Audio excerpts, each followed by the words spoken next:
Start करते हैं। Profitability ratios related to overall return on assets या इन्वेस्टमेंट कह लो इसको, रिटर्न ऑन इन्वेस्टमेंट ROI जिसे कहते हैं, return on assets, return on capital employed, return on equity, return on total asset, रोटा, रिटर्न ऑन नेट एसेट, रोना, रोता हुआ आया है, रोना भी पड़ेगा रोटा, रोता या फिर रोना, return on total assets, return on net assets.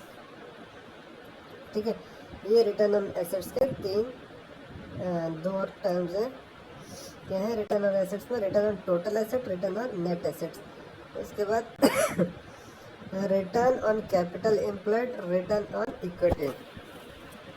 ठीक है, तो कैपिटल के ऊपर मेरे रिटर्न कैसे आएंगे, रिटर्न ऑन इक्विटी के ऊपर रिटर्न कैसे आएंगे, रिटर्न ऑन एसेट्स कैसे आएंगे। ठीक है, तो एसेट हो गया, कैपिटल एम्प्लॉयड हो गया और इक्विटी हो गया, तीन चीज़ों के ऊपर रिटर्न आनी है। तो कैसे कैसे आएगी, चलो आगे चलते हैं।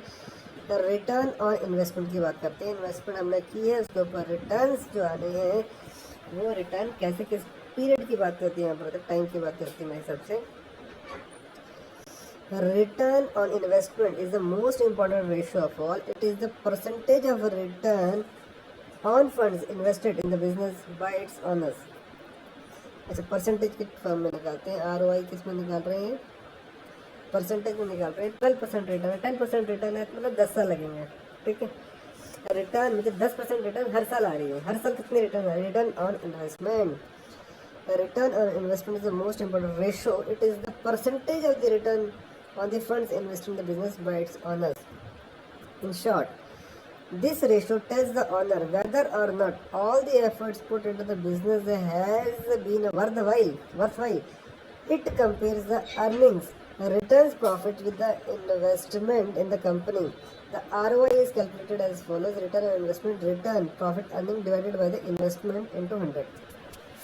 ठीक है, तो कितनी रिटर्न मुझे पर ईयर आ रही है, पर ईयर की बात होगी, और कितना इन्वेस्टमेंट मैंने किया था, टोटल इंटू 100 परसेंटेज में आ जाती है। या फिर रिटर्न अर्निंग या प्रॉफिट्स, कितने रिटर्न मुझे आ रहे हैं ऑन सेल्स, इन्वेस्टमेंट या फिर सेल्स के ऊपर कितने आ रहे हैं, सॉरी साथ में और भी है, into sales divided by investment. Sales cut गया तो नीचे बच गया हमारा इन्वेस्टमेंट। सेल्स टू इन्वेस्टमेंट कितना रेशो है और रिटर्न टू सेल्स कितना रेशो है, इससे मल्टीप्लाई करके भी मेरा रिटर्न ऑन इन्वेस्टमेंट निकल आएगा। ये कुछ समझना पड़ेगा। यहाँ पर सेल्स कैंसिल आउट हो गया तो क्या बचा मेरा, रिटर्न ओवर इन्वेस्टमेंट रहेगा ना। तो बेसिकली यहाँ पर ये रेशो जो है सेल्स टू इन्वेस्टमेंट रेशो हमें पता है और रिटर्न टू सेल्स भी रेशो पता है, तो मल्टीप्लाई करके भी हम क्या निकाल सकते हैं, रिटर्न और इन्वेस्टमेंट निकाल सकते हैं। Basically return on investment, return profit यानी कितनी है और इन्वेस्टमेंट कितनी की थी, तो ये परसेंटेज हमारी निकल आती है। ठीक है, तो ये है हमारा प्रॉफिटेबिलिटी रेशो। यहाँ पर रिटर्न टू सेल्स यानी प्रॉफिटेबिलिटी रेशो और सेल्स टू इन्वेस्टमेंट मतलब investment turn over ratio. Investment नीचे आ गया ना, इन्वेस्टमेंट टर्न ओवर रेशो, जब टर्न ओवर है तो ऊपर सेल्स नीचे इन्वेस्टमेंट की बात आ गई हमारी। Since profitability ratio is equal to return divided by sales and investment turnover is equal to sales divided by investment. अच्छा, सेम बात हो रही है। ROI can be improved either by improving the profitability ratios or investment turnover ratios or both.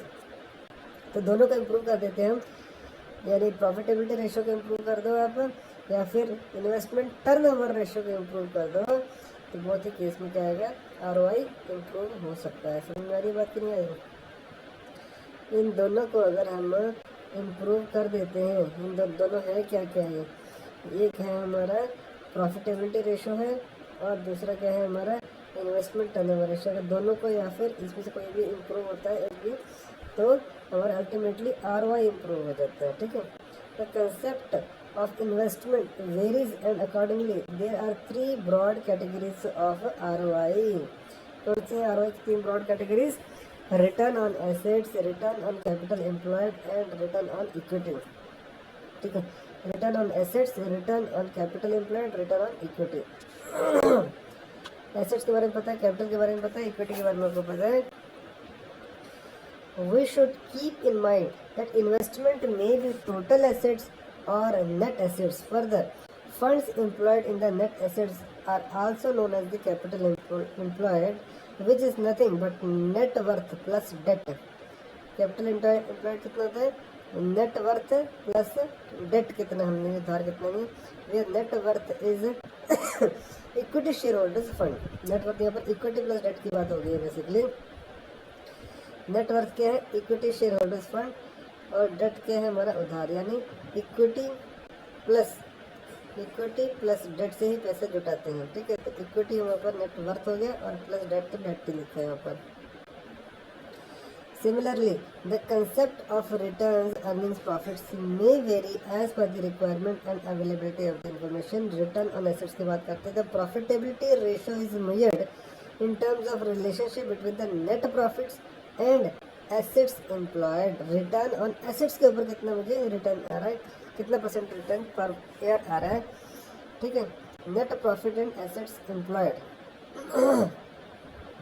This ratio measures the profitability of the firms in terms of the assets employed in the firm based on the various concepts of the net profit. Net profit is return on assets. The ROA may be measured as following: return on assets net profit after taxes divided by the average total assets. Average total assets की बात यहाँ पर होती है, मुझे ध्यान रखना। और net profit after taxes divided by the average tangible assets. Total assets या फिर टेंजिबल एसेट भी ले सकते हैं, या फिर net profit after taxes.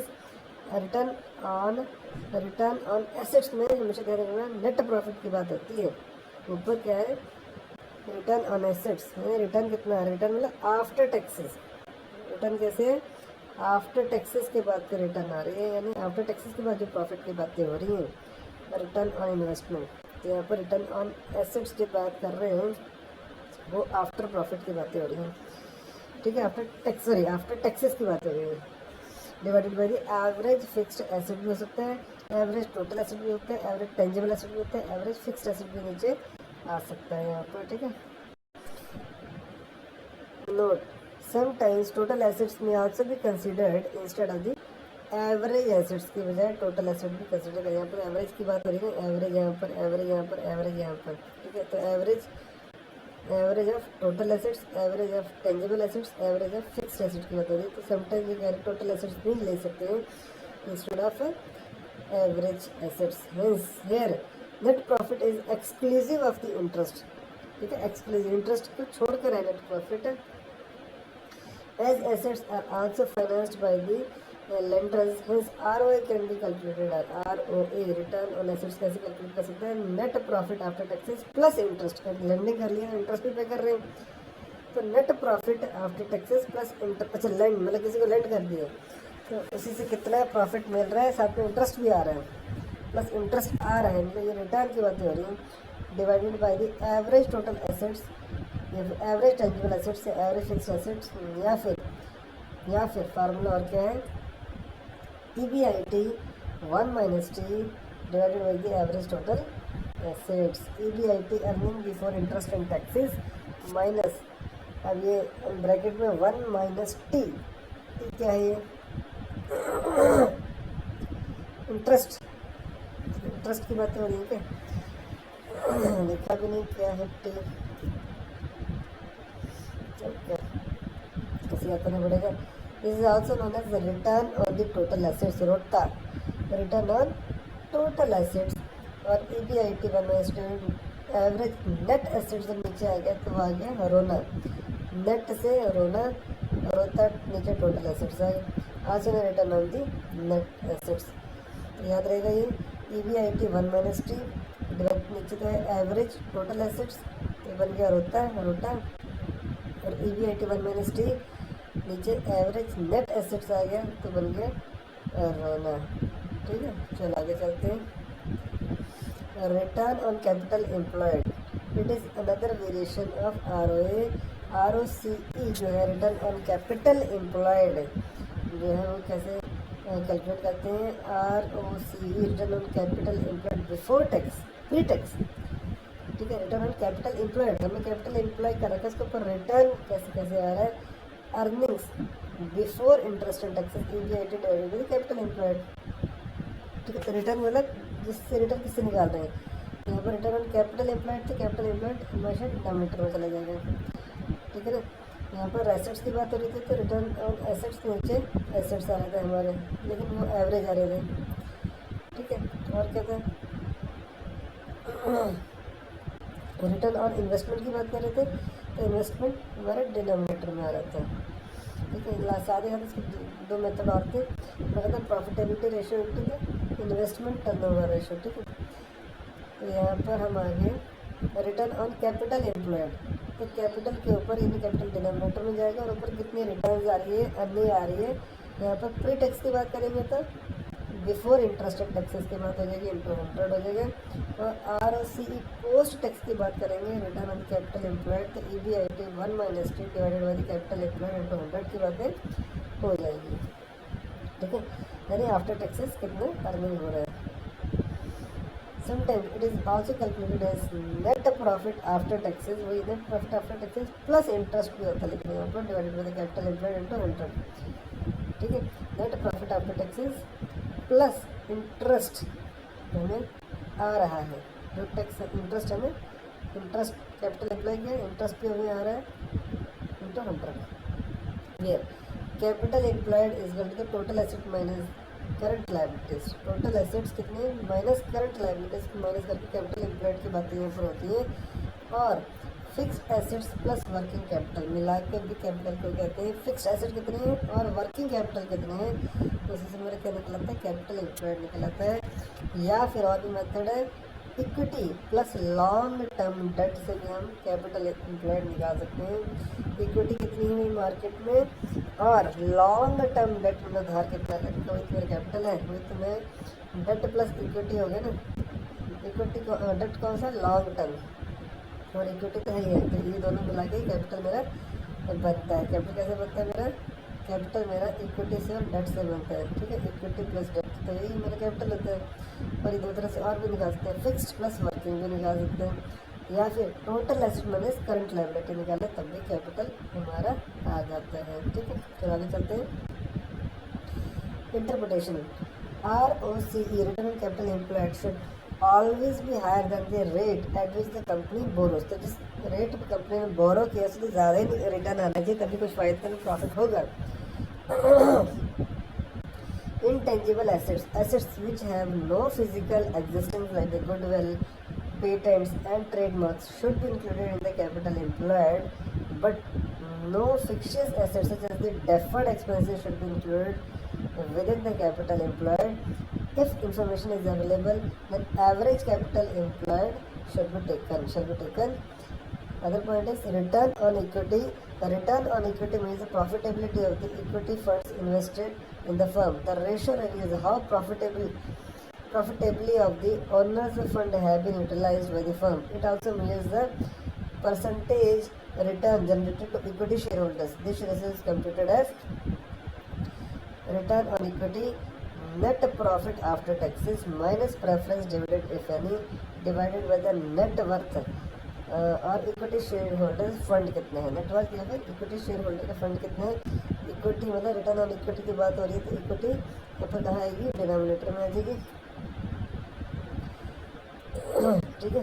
Equity कहाँ आ जाएगी, डिनोमिनेटर में आ जाएगी। और ऊपर क्या आएगा, रिटर्न कितना है, रिटर्न का मतलब क्या है, प्रॉफिट, प्रॉफिट भी ऐसा वैसा नहीं, नेट प्रॉफिट, ठीक है, वो भी after taxes.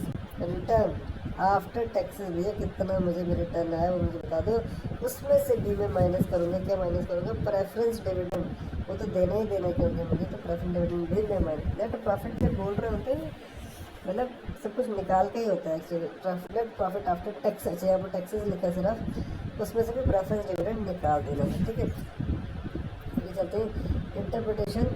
Return on equity is one of the most important indicators of the firm's profitability and potential growth. Companies that boast a high return on equity with little or no debt are able to grow without large capital expenditures, allowing the owners of the business to withdraw cash and reinvest it elsewhere. Many investors fail to realize, however, that two companies can have the same return on equity, yet one can be much better business if return on total shareholders return On total shareholders, that is equity and preference shareholders, is calculated net profit after taxes before preference dividend shall be divided by the total shareholders fund including preference share capital.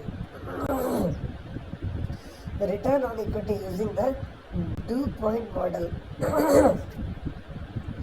A finance executive at EI DuPont, the numerous and company of Wilmington, Delaware, created the DuPont system of the financial analysis 1919. कब बनाया ये 1919 में बनाया DuPont system of financial analysis. This system is used around the world today and serves as the basis of the components that make it a return on equity. There are various components in the calculation of the return on equity using the traditional DuPont model, that is the net profit margin, asset turnover, and the equity multiplier. By examining each input individually, the sources of a company's return on equity can be discovered and compared to its competitors. The components are as follows: profitability, net profit margin. Profitability या फिर net profit margin. The net profit margin is simply the after tax profit a company generates for each rupee of the revenue. For each rupee of revenue, एक रुपये के लिए जो है बेटे after profit after tax कितना profit company generate कर रही है ईच रुपये के लिए, तो वो होता है profit net profit margin. Net profit margin यहाँ पर एक रुपये की बात यहाँ पर हो रही है. एक रुपये के ऊपर कितना, एक रुपये के ऊपर कितना आप कितना प्रॉफिट बनाया आफ्टर टैक्स, ठीक है. Net profit margin varies across industries, making it important to compare a potential investment against its competitors. Although a general rule of thumb is that a higher net profit margin is preferred, it is not uncommon for the management to purposely lower the net profit margin in a bid to attract higher sales. Profitability या फिर net profit margin is equal to profit net income की बात करते हैं, net income divided by the sales, divided by the sales. Net profit margin, net profit margin की बात कर रहे हैं. मार्जिन मतलब एक रुपये के ऊपर है profit net income divided by the sales. Profit कितने अपॉन सेल्स, तो प्रॉफिटेबिलिटी मिलेगी हम profit net income divided by the sales. जब भी प्रॉफिटेबिलिटी की बात आती है तो हमारे डिनोमिनेटर में क्या चलेगा, सेल्स चलेगा, ऊपर क्या आएगा प्रॉफिट आएगा. प्रॉफिट क्या होगा, नेट इनकम आएगी हमारी नेट. आगे चलते हैं. Net profit margin is safety question. The lower the margin less room for an error. ठीक है, नेट प्रॉफिट मार्जिन मतलब द लोअर द मार्जिन, ये मार्जिन जो कम रहेगा, the less room for an error. A business with 1% margin has no room for the flawed execution. Small miscalculations on the management's part could lead to tremendous losses with little or no earnings. ठीक है, तो net profit margin जो है is a safety question है. The lower the margin the less room for an error. ठीक है, जितना कम होता है उतना अच्छा. बिजनेस विद 1% मार्जिन के पास मतलब ये अच्छा है, उसमें फ्लॉ के चांसेस नहीं है. तो नेट प्रॉफिट मार्जिन मतलब basically the safety question. The lower the margin less room for an error. याद रहेगा. तो चलो आगे चलते हैं फिर.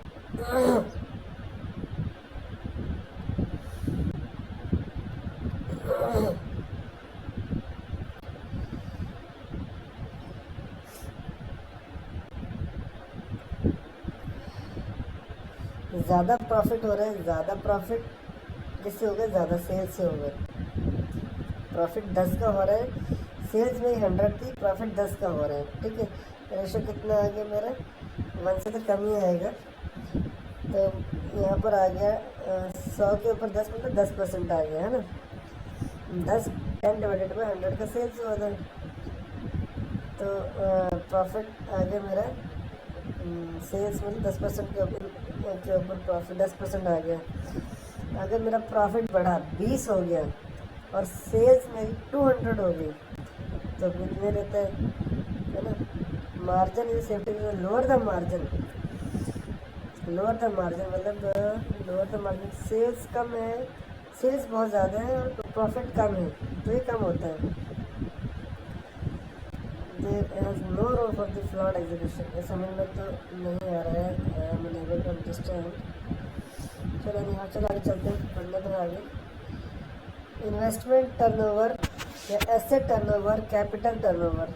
The asset turnover ratio is a measure of how effectively a company converts its asset into sales। कितनी इफेक्टिवली कंपनी जो कन्वर्ट कर रही है अपने एसेट्स को सेल्स में कन्वर्ट कर दे रही है, एसेट्स को सेल्स में कन्वर्ट कर रही है। ठीक है, इन्वेस्टमेंट टर्नओवर रेशियो, तो इन्वेस्टमेंट टर्नओवर मतलब इन्वेस्टमेंट इसके नीचे आ जाएगी।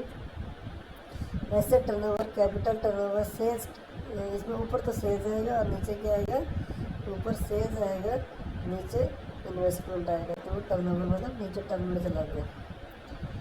The asset turnover ratio tends to be inversely related to the net profit margin. Higher the net profit margin, lower the asset turnover. Profit ज़्यादा है, lower the asset turnover and vice versa है। ठीक है, higher the net profit margin, lower the asset turnover ratio and vice versa.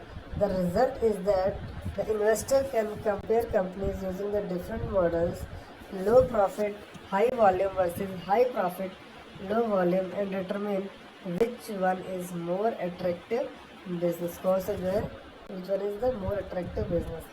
Equity multiplier की बात करें तो it is possible for a company with the terrible sales and margins to take on excessive debt, बहुत ज़्यादा उधार ले लेती है, artificially increase its return on equity. The equity multiplier, a measure of financial leverage, allows the investors to see what portion of the return on equity is the result of debt. The equity multiplier is calculated as equity multiplier is equal to investment divided by the share holders equity. Investment कितनी है, asset कितने, capital कितना लगाया है, divided by the share holders equity. Assets to share holders equity, तो ये equity multiplier ऐसे निकालते हैं। ठीक है, कैसे निकालते हैं इक्विटी मल्टीप्लायर, इन्वेस्टमेंट कितनी है divided by the share holders equity, assets कितने हैं तो asset to equity, equity multiplier. Okay, calculation of the return on equity. To calculate the return on equity using the DuPont model, simply multiply three components, that is net profit margin, asset turnover and equity multiplier। तो return on equity is equal to profitability या फिर net profit margin कह दो, ठीक है, into investment turnover, investment turnover या फिर asset turnover कह दो या फिर कैपिटल टर्नओवर कह दो, इनटू इक्विटी मल्टीप्लायर। ठीक है, इक्विटी मल्टीप्लायर से इसको मल्टीप्लाई करना है। इक्विटी मल्टीप्लाई क्या है, investment to share holders equity. तो तीन रेशियो का मल्टीप्लाई करने पर मुझसे याद रहेगी, एक तो है प्रॉफिटेबिलिटी, ठीक है, या फिर नेट प्रॉफिट मार्जिन, दूसरा है इन्वेस्टमेंट टर्नओवर। जब एक तो टर्नओवर आएगा, कौन सा आएगा वो, इन्वेस्टमेंट टर्नओवर आएगा, एक टर्नओवर है। ठीक है, और तीसरा जो है इन्वेस्टमेंट टर्नओवर कहते हैं या फिर एसेट टर्नओवर कहते हैं या फिर कैपिटल टर्नओवर। टर्नओवर तो इसमें रहेगा एक, ठीक है, एसेट, इन्वेस्टमेंट या फिर कैपिटल। और तीसरा है इक्विटी मल्टीप्लायर, तो एक मल्टीप्लायर रहता है, इक्विटी मल्टीप्लायर है वो, और पहला क्या है, प्रॉफिटेबिलिटी मार्जिन रहता है। पहला प्रॉफिटेबिलिटी मार्जिन, दूसरा है टर्नओवर, इन्वेस्टमेंट, एसेट या कैपिटल हो सकता है, और तीसरा है इक्विटी मल्टीप्लायर। इक्विटी मल्टीप्लायर क्या है हमारा, investment divided bye share holders equity. ठीक है, और प्रॉफिटेबिलिटी मार्जिन क्या होता है, प्रॉफिटेबिलिटी मार्जिन क्या होता है, जल्दी बताओ, प्रॉफिटेबिलिटी मार्जिन क्या होगा, प्रॉफिटेबिलिटी मार्जिन, प्रॉफिटेबिलिटी मार्जिन होता है प्रॉफिट यानी net income to the sales. Profit का मतलब नेट इनकम की बातें होती है ना, डिवाइडेड बाय द सेल्स।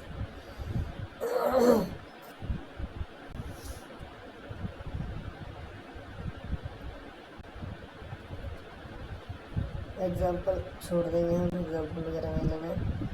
चलो यहाँ चलते हैं। Profitability ratios required for the analysis from owners point of view. Owners point of view से हम प्रॉफिटेबिलिटी रेशियोज देखते हैं कैसे है। Earning per share, the profitability of a firm from the point of view of the ordinary share holders can be measured in terms of the earning per share basis. It is calculated as follows. Earning per share जो होता है net profit available to equity share holders divided number of equity share outstanding कितनी है, ठीक है। तो earning per share उतना ही मिलेगा ना जितने शेयर्स हैं, और नेट प्रॉफिट अवेलेबल क्या है, कितना है। समझ की बात, कोई दिक्कत की बात तो नहीं है, इसमें सिंपल ही है। और नेट प्रॉफिट कितना अवेलेबल है, number of equity share holders कितने डिवाइड करेंगे तो अर्निंग पर शेयर आ जाएगी। Dividend per share, earning per share as stated above reflects the profitability of the firm per share.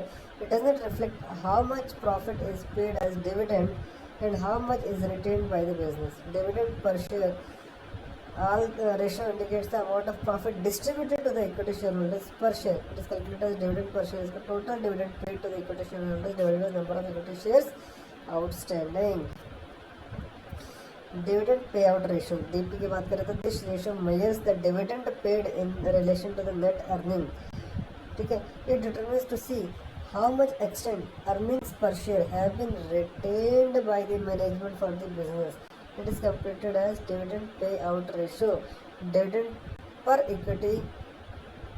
Equity share divided by the earning per share. Earning per share इतना था, earning per share इतना है, dividend कितना है, तो dividend pay out ratio में कितना dividend pay किया है अर्निंग के वाइज, और कितना रिटेन कर लिया है, ठीक है। समझ में आती बात है। Dividend pay out ratio, dividend pay out ratio है, डिविडेंड कितना पे कर दिया है, डिविडेंड पर इक्विटी शेयर कितने हैं डिवाइडेड बाय दी अर्निंग कितनी थी पर share. Earning per share, total earning कितनी हुई और उसमें से कितना डिविडेंड पे कर दिया, ठीक है। अर्निंग पर शेयर मुझे हुई 100 की, लेकिन डिविडेंड मैंने दिया 30 का ही, तो कितना डिविडेंड पे आउट रेशियो हो गया, यहाँ पे 0.3 हो गया। डिविडेंड पे आउट रेशियो कितना हो गया 0.3 का, डिविडेंड ने इतना ही दिया पर इक्विटी शेयर इतना दिया, और अर्निंग पर शेयर भी 100 का है। तो मान लो ये रेशियो रहता है, डिविडेंड पे आउट रेशियो कहते हैं इसको। तो ये अर्निंग पर शेयर के ऊपर निकलती है, डिविडेंड पे आउट रेशियो किसका निकलती है, डिविडेंड कितना पर शेयर परसेंट को दिया, अर्निंग पर शेयर कितनी होती है। आगे चलते हैं। Profitability ratios related to the market valuation investors. These ratios consider the market value of the company share in calculation, market value of the company, ठीक है, company's shares in calculation. Frequently, share prices data are punched with the accounting data to generate the new set of information. These are price earning ratio, dividend yield, market value, book value per share, Q ratio.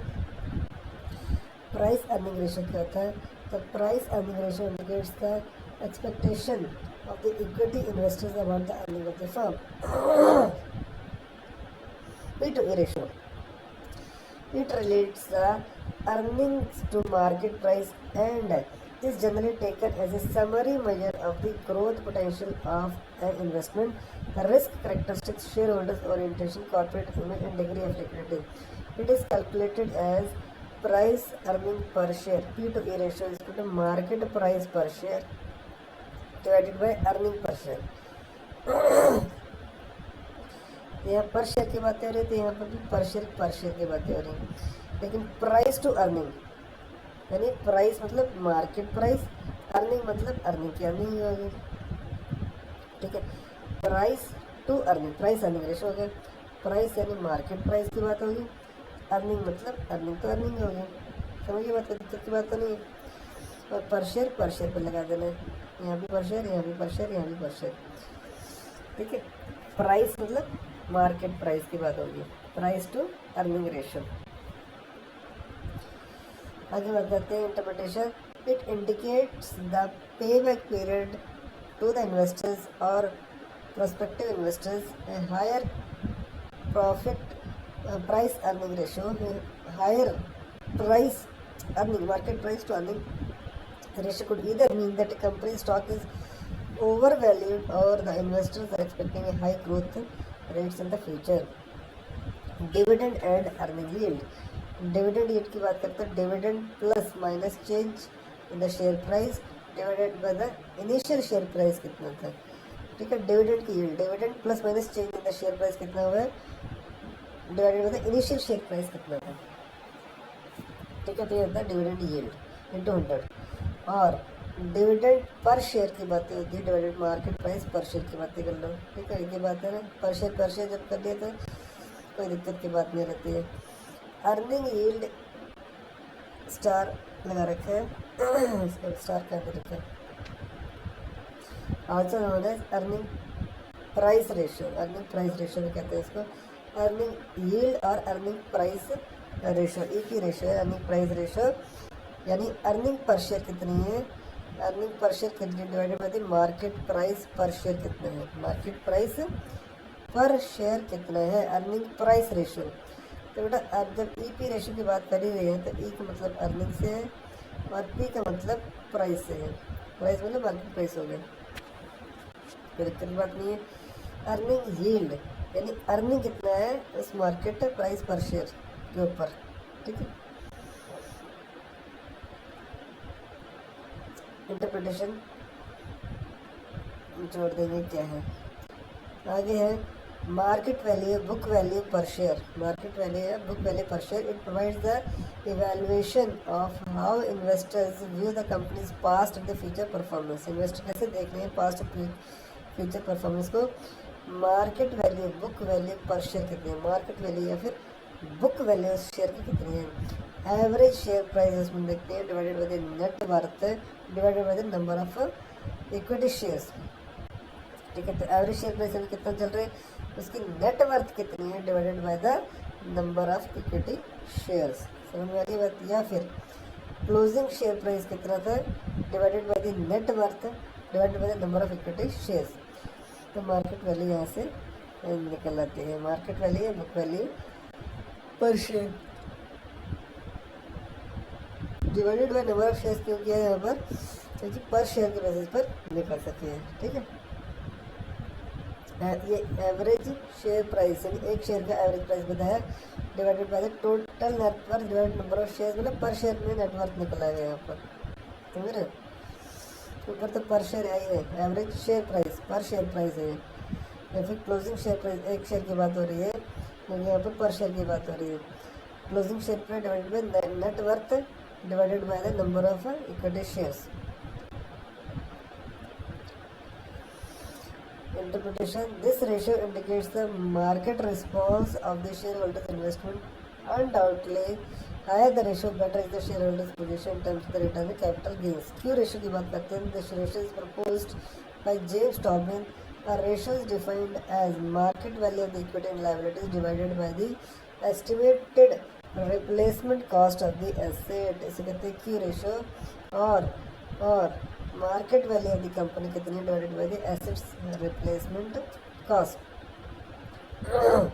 तो नीचे से यहाँ पर क्या आ रहा है बेटा, नीचे से यहाँ पर आ रहा है replacement cost of the asset, asset का रिप्लेसमेंट कॉस्ट जो है उसकी बातें हो रही है डिनोमिनेटर में, और न्यूमरेटर में किसकी बात हो रही है, market value of equity and liabilities, market value of the company की बात होगी, कंपनी मतलब कंपनी में इक्विटी लायबिलिटी है उसकी, ठीक है। तो market value of the equity and liability, ठीक है, या फिर market value of the company divided by the asset replacement cost की यहाँ पर बातें होंगी। दस this ratio represents the relationship between the market valuation and intrinsic value. Equilibrium is one, Q ratio is equal to one. तो equilibrium कब होता है, जब क्यू रेशियो जो होता है वो वन हो जाता है, तब हमारा इक्विलिब्रियम हो जाता है, तब दोनों वैल्यूज बराबर आ जाएंगी। मार्केट वैल्यू इक्विटी लायबिलिटी और estimated replacement cost of the assets जो होती है बराबर आ जाती हैं, तो इससे कहते हैं इक्विलिब्रियम कंडीशन आ जाती है। Because when it is less than 1 it could mean that the stock is undervalued, and when it is more than 1 it could mean that the stock is overvalued. Notes for calculating the ratios: EBIT क्या है, earning before interest taxes, और it is equal to PBIT, it is profit before interest taxes. EAT is same as PAT यानी earnings after taxes, same as profit after taxes. EBT यानी earning before taxes is equal to profit before taxes. In absence of preference dividend, PAT can be taken as earnings available to equity share holders, ठीक है। Profit after taxes can be taken as the earnings available to equity share holders. If information is available average capital employed, average capital कितना employ किया shall be taken while calculating the ROCE, return on capital employed. Ratios shall be calculated based on the requirement and availability of the information and may deviate from the original formula. If required, assumption should be given. Numerator should be taken in correspondence with the denominator and vice versa. Users and objective है financial analysis. अब bird's eye view देख लेते हैं. Financial statement analysis useful to various share holders to obtain the derived information about the firm. ठीक है, तो users मान लो share holder है, तो ऑब्जेक्टिव क्या रहता है? Being owners of the organization they are interested to know about the profitability and the growth of the organization. Ratios used in general mainly profitability ratios जो होते हैं ये यूज़ करते हैं share holders. In particular earning per share, dividend per share, price earnings, price to earning ratio, dividend pay ratio, इन चीज़ों को वो बेसिकली कंसिडर करते हैं. ठीक है, कौन करते हैं? Share holders. इन्वेस्टर्स, तो इन्वेस्टर वो क्या देखते हैं? They are interested to know the overall financial health of the organisation, particularly future perspective of the organization के बारे में वो सोचते हैं. ठीक है, तो उनके लिए कौन से रेशियोज काम किए? प्रॉफिटेबिलिटी रेशियोज उनके लिए काम किए, कैपिटल स्ट्रक्चर रेशियो के लिए काम किया, सोल्वेंसी रेशियो काम किया, टर्नओवर रेशियो जो है बेसिकली वो इनको यूज़ करते हैं. ठीक है, तो बेसिकली जो शेयर होल्डर्स हैं वो क्या कर रहे हैं? प्रॉफिट कितना हो रहा है, बेसिकली अर्निंग पर शेयर या डिविडेंड की बातें यहाँ पर करते हैं. वो जो इन्वेस्टर्स हैं बेसिकली लॉन्ग टर्म इन्वेस्टर्स होते हैं वो कैपिटल स्ट्रक्चर के बारे में ध्यान देते हैं, उनके रेशियोज़ के बारे में ध्यान देते हैं, टर्नओवर रेशियोज़ देखते हैं, सॉल्वेंसी रेशियोज़ पर फोकस करते हैं. जो लेंडर्स हैं वो क्या देखते हैं? They will keep an eye on the safety perspective of their money lent to the organization. ठीक है, तो यहाँ पर वो देखते हैं कवरेज रेशियोज़ क्या है, कवर हो रहा है नहीं हो रहा है, सॉल्वेंसी रेशियोज़ देखते हैं, टर्नओवर रेशियो देखते हैं और प्रॉफिटेबिलिटी रेशियोज़ भी देखते हैं यहाँ पर. ठीक है, क्रेडिटर्स जो होते हैं वो क्या देखते हैं? क्रेडिटर्स डेटर होते हैं जिन्होंने धार दे रखे, क्रेडिटर्स होते हैं जिन्होंने क्रेडिट पर उन्होंने क्रेडिट दे रखा है.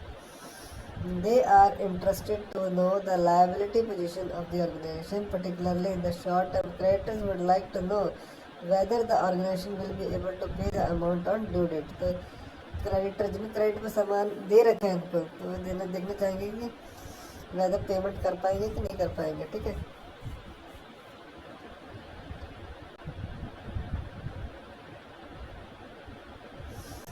तो इनके लिए कौन से रेशियोज काम किए हैं? लिक्विडिटी रेशियोज, कितनी जल्दी लिक्विडिटी हो सकती है. शॉर्ट टर्म सॉल्वेंसी रेशियोज की बात करेंगे या लिक्विडिटी रेशियोज की वो बातें करते हैं. ठीक है, एम्प्लॉयज़ का दिखता है. Employees they will be interested to know the overall financial health of the organization compare the competitor company. तो उसके लिए वो क्या देखते हैं? लिक्विडिटी रेशियोज चेक करते हैं, लॉन्ग टर्म सॉल्वेंसी रेशियो देखते हैं, प्रॉफिटेबिलिटी रेशियोज देखते हैं और रिटर्न ऑन इन्वेस्टमेंट भी देखते हैं कि कुछ इन्वेस्टमेंट किए तो उसका रिटर्न कितने टाइम में आएगा और प्रॉफिटेबिलिटी चल रही है कि नहीं चल रही, कभी प्रॉफिटेबिलिटी रेशियोज चेक करते हैं. ठीक है, अगर रेगुलर गवर्नमेंट की बात करें तो they will analyse the financial statement to determine the taxation and other details payable to the government. और वो सारे के सारे कौन से रेशियोज उनके लिए काम की रहेंगी? प्रॉफिटेबिलिटी रेशियोज कितनी है, क्योंकि प्रॉफिट के ऊपर ही टैक्स लगता है, प्रॉफिट यानी अर्निंग्स. मैनेजर्स के लिए, प्रोडक्शन मैनेजर्स के लिए क्या देखना है? They are interested to know about the data regarding the input output production quantities etcetera. तो उनके लिए इनपुट आउटपुट रेशो काम की है, रॉ मटेरियल कंजम्पशन रेशो काम की है. सेल्स मैनेजर क्या देखेगा? Data related to the unit sold for the various years, other associate figures and the product the future sales figures will be the area of interest for them. तो उनको क्या देखेंगे? Turnover ratios, basically receivable turnover ratios देखेंगे कितना receivable है, और expense ratios basically वो ये चीज़ें देखेंगे. फाइनेंशियल मैनेजर क्या देखेगा? They are interested to know the various ratios for the future predictions of the financial requirement के लिए वो क्या रेशियोज देखेगा? प्रॉफिटेबिलिटी रेशियोज देखेगा, particular related return on investment, turnover ratios भी देखेगा और कैपिटल स्ट्रक्चर रेशियोज में वो देखेगा. चीफ एग्जीक्यूटिव या जनरल मैनेजर क्या देखेगा? They will try to assess the complete perspective of the company starting from the sales, finance, inventory, human resource, production etcetera. तो वो सभी रेशियोज में इंटरेस्टेड रहते हैं. डिफरेंट इंडस्ट्रीज जो क्या देखेगी? मान लो टेलीकॉम है तो वो देखेगी ratios related to the call, revenue and expense per customer की बातें यहाँ पर वो चेक करेगी, ठीक है। Ratio related to call revenue and the expenses per customer कितना आ रहा है वो देखेगी। बैंक की बात करें तो financial manager analyst will calculate the ratios of the company and compare it with the industry norms के साथ कंपेयर करते हैं। तो बैंक क्या देखेगा, loan to the deposit ratios, operating expenses, income ratio की बातें यहाँ पर होती हैं, ठीक है। लोन टू डिपॉजिट रेशियो यहाँ पर नहीं पढ़ा है लेकिन यहाँ पर दे दिया लोन टू डिपॉजिट रेशियो, ठीक है। और दूसरा है operating expenses and income ratios की बात यहाँ पर देखिएगा भाई। होटल की बात करें तो रूम ऑक्यूपेंसी रेशियो कितनी है और बेड ऑक्यूपेंसी रेशियो कितना है वो बातें दिखेगा। ट्रांसपोर्ट की बात करें तो पैसेंजर किलोमीटर की बातें करेगा और operating cost per passenger kilometre देखेगा, ठीक है।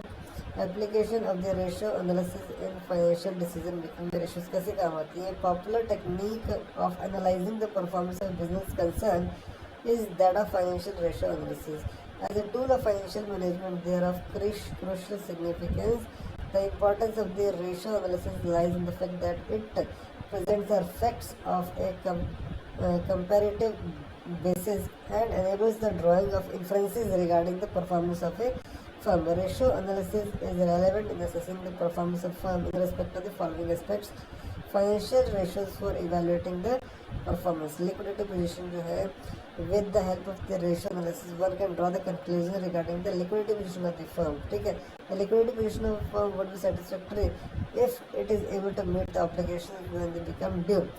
This ability is reflected in the liquidity ratio of the firm. The liquidity ratios are particularly useful in the credit analysis by the bank and other suppliers of the short-term loans. Long-term solvency की बात करें तो ratio analysis is equally useful for assessing the long-term financial viability of the firm. This aspect of the financial position of a borrower is of concern for the long-term creditor security and the present and borrowing potential owners of the firm. Long-term solvency. Long-term solvency is measured by the leverage capital structure and profitability ratios which focus on earning power and operating efficiency. The leverage ratio, for instance, will indicate whether a firm has a reasonable proportion of the various sources of finance, whether it is heavily lodged with the debt, in which the case its solvency is exposed to serious strain, ठीक है। तो इसमें solvency पर serious strain आता है अगर वो heavily debt है उसके ऊपर। Similarly, various profitability ratios would reveal whether or not the firm is able to offer the adequate return to its owners consistent with the risk involved. Operating efficiency देखते हैं। Ratio analysis throws light on the degree of the efficiency of the management and utilization of the asset. Operating efficiency वाला efficiency की बात होती है तो ratio throw light on the degree of efficiency in the management and utilization of its assets में कितनी utilization of assets कितनी efficiently कर रहे हैं। The various activity ratios में the kind of operation activity. In fact, the solvency of the firm is in the ultimate analysis dependent upon the sales revenue generated by the use of its asset total as well as its complaints. Overall profitability, unlike the outside parties which are interested in one aspect of the financial position of the firm, the management is constantly concerned about the overall profitability of the enterprise. That is, they are concerned about the ability of the firm to meet its short-term as well as the long-term obligations by the creditors. To ensure a reasonable return to its owners and secure optimum utilization of the assets of the firm, this is possible if an integrated view is taken and all the ratios are considered together. Inter-firm comparison की बात करते हैं। Ratio analysis not only throws light on the financial position of a firm but also serves as a stepping stone to remedial measures. And this is made possible due to inter-firm comparison with the industry average, ठीक है। Inter-firm मतलब दूसरी दूसरी firms के बीच में with the industry average. A single figure of a particular ratio is meaningless unless it is related to some standard or norm. One of the popular techniques is to compare the ratios of firm with the industry average के साथ compare करना। किससे compare करना है? Industry average से compare कर लेना है। क्या चला गया? अरे क्या करें बाबा।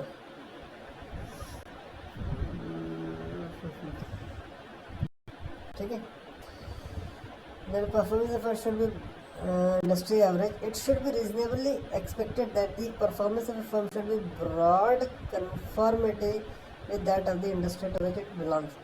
An inter-firm comparison would demonstrate the relative position of its competitors. If the results are at variance either with the industry average or with those of the competitor, the firm may seek to identify the probable reasons and in the light take a remedial measures. The ratios not only perform post-mortem of the operations but also serve as a barometer for the future. Ratios have predictor values and they are very helpful in forecasting and planning the business activities for the future. Conclusions are drawn on the basis of the analysis obtained by using the ratio analysis.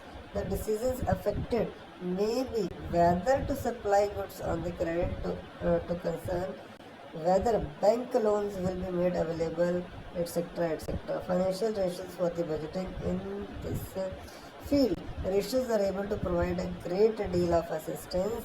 Budget is only an estimate of the future activity based on past experience, in the making of which the relationship between the different shapes different spheres of the activities are invaluable. Budgeting. It is usually possible to estimate budgeting figures using the financial ratios. It is usually possible to estimate the budgeting figures using the financial ratios. Ratios also can be made using the measuring actual performance of the budgeting estimates. They indicate the directions in which the adjustment should be made either in the budget or the performance to bring them closer to each other. Limitations के financial ratios के the limitation of the financial ratios are listed below.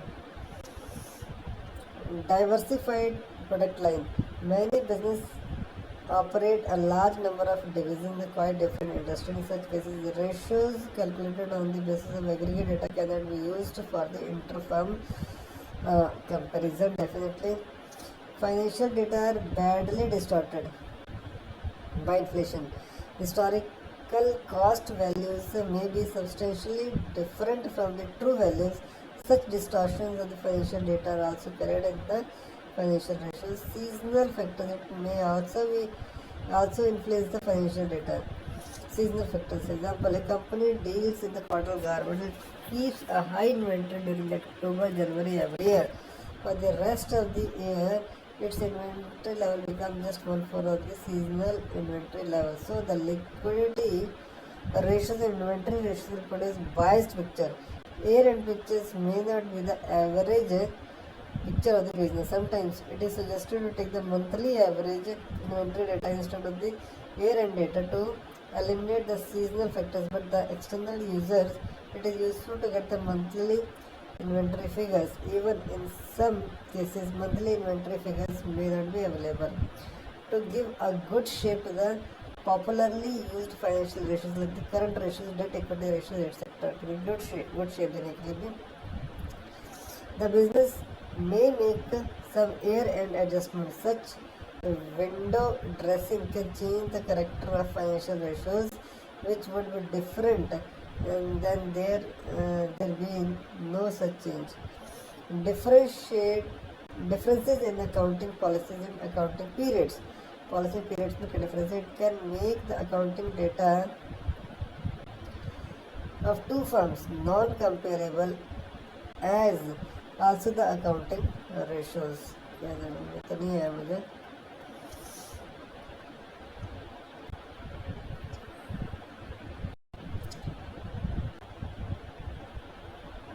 Next क्या है हमारा? No standard set of ratios against which a firm's ratios can be compared. Sometimes a firm's ratios are compared with the industry average. But if a firm desires to be above the average, then industry average becomes the low standards. On the other hand, For a below average firms, industry average becomes too high a standard to achieve. Difficulty to generate whether a particular ratio is good or bad. For example, a low current ratio may be said bad from the point of view of the low liquidity, but a high current ratio may not be good, as this may result from the inefficient working capital management. Financial ratios are interrelated, not independent. Viewed in isolation, one ratio may highlight efficiency, but when considered as a set of ratios, they may speak differently. Such interdependence among the ratios can be taken care through multivariate analysis, that is, analyzing the relationship between the several variables simultaneously. Financial ratios provide clues but not conclusion. ये clue देती हैं लेकिन conclusion नहीं देती हैं. These are the tools only in the hands of the experts, because there is no standard ready-made interpretation of the financial ratios. ठीक, financial analysis की बात करेंगे. फाइनेंशियल एनालिसिस, ये फाइनेंशियल नेक्स्ट पार्ट में करते हैं. ठीक है.